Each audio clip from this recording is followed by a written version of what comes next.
All right, so I've gotten a few questions about how to do the price history chart and then some of the formatting that goes along with that on PowerPoint as well. So we're going to go ahead and look up our company. I'm going to use Permian Resources as an example. Once we do that, we're going to navigate over to price and charts in this top area right here and then click price history. That'll populate this view. Here, our next step is to make sure this says daily. Here we're going to click custom. Yours is probably preset to 3 months. And then once you've done that, yours probably looks like this since maybe you haven't changed your custom range before. So we need to make sure that this is today's date, but this is today's date, but 5 years ago.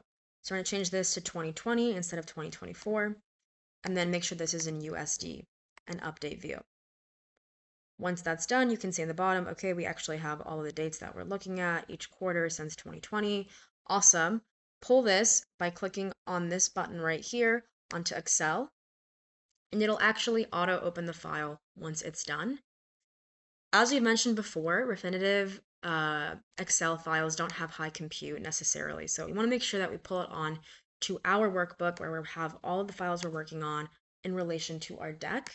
So we're going to bring that over to where I have book 3. Here you can say where in your workbook you want it before or after a certain sheet. I just have this one for the purposes of example. And we're going to, as a reminder, using our arrow keys to move, holding shift to select in a certain direction of our arrow keys, and then clicking control to quickly navigate to the last section of text in that direction. So we're going to navigate over to where it says exchange date, this first value underneath exchange date. Click down with control to navigate to the bottom. Holding down just shift, click once to the right. So now we have both the bottom date and the bottom price selected. Then we're going to hit control and shift to navigate all the way up, clicking up once. Letting go of control, click down twice to just have selected these 2 data points. Now we're going to navigate over to Insert, Recommended Charts. If you don't see a line chart here, you can go over to Line and select it manually here in All Charts. Now we're going to make some edits here and then some edits on on PowerPoint as well. So first, date formatting. We're going to select from bottom up this entire section of dates. And then we're going to click Control 1, making sure to not select the title.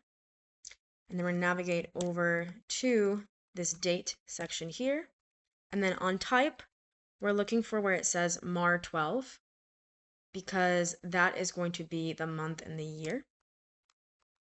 So now we can easily see, okay, the month and the year for each one instead of a bunch of numbers that are a bit more jumbled up. Now we're going to edit our close price.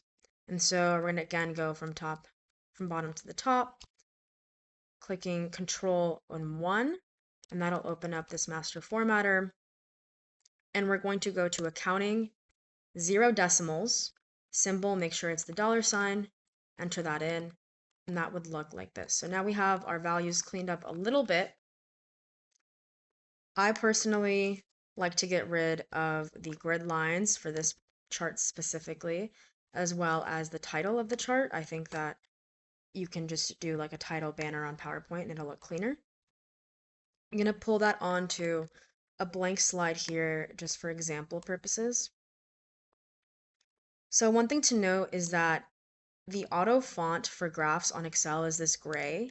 So what you actually have to do is change it to a black or the auto font to match the rest of your fonts manually. So select that area, then select your font. You want to make sure that the lines also match our design. So let's say that our colors for our pitch were maroon. It looks something like this.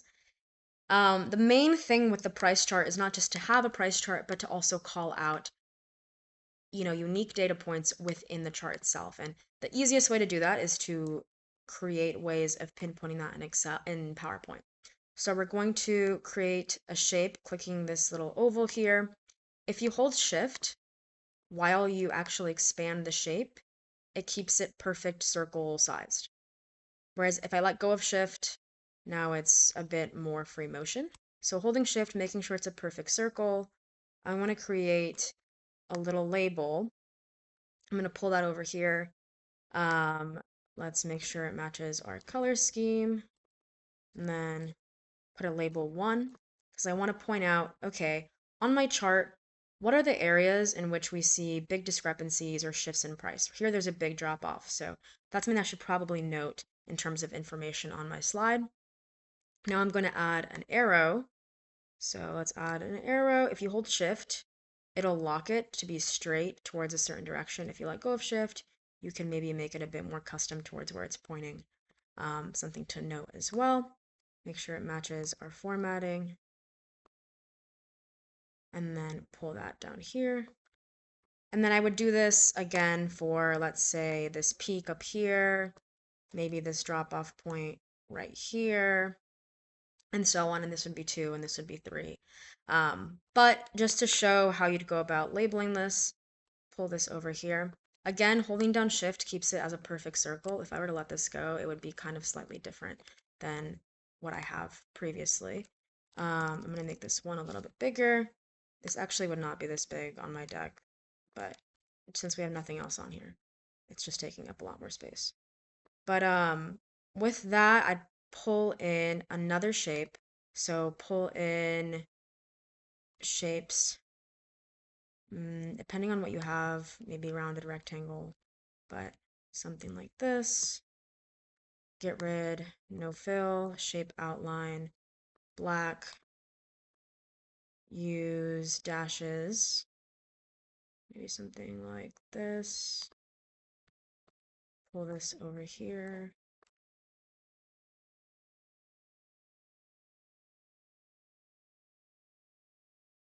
And then what I would do is insert a text box. I don't like typing in the actual shape sometimes because maybe what I want to type, I want to have it in a very specific spot. So here, let's say we had this, what is this? July 2022. It's a little smaller. Say my font for my entire deck was Garamond. Make sure everything's following. If I click if I click shift and control, it copies, and then if I hold shift, if I click control and C, it copies, and if I hold shift while I do that, I can copy it directly down.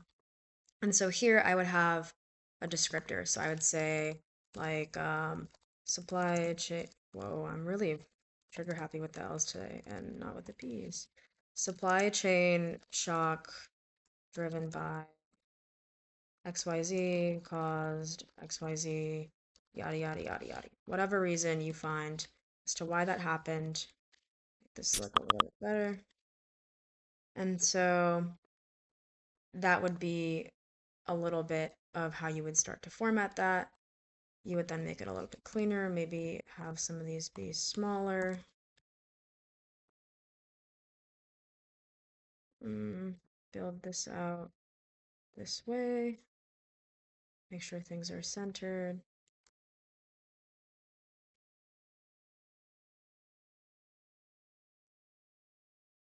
Make sure you're selecting everything all together. This would be like our 2. This would be our 3. We could do like a insert shape, rectangle, something like this. This would be a price history. Make sure the font.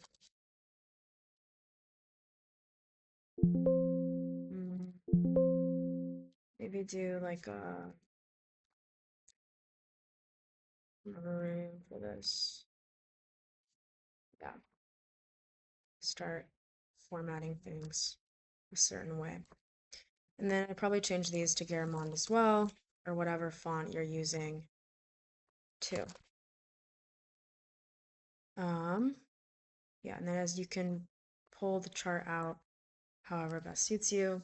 You may not even want to use an arrow if it's really easy to tell what it's pointing to, but just make sure you're consistent. If you use arrows for all of them. If you don't use arrows, don't use arrows for any of them, and so on. So you can see how that formats out the price history section and the purpose of it. All right, let me know if you guys have any questions on that, and we'll go from there. Thanks, y'all.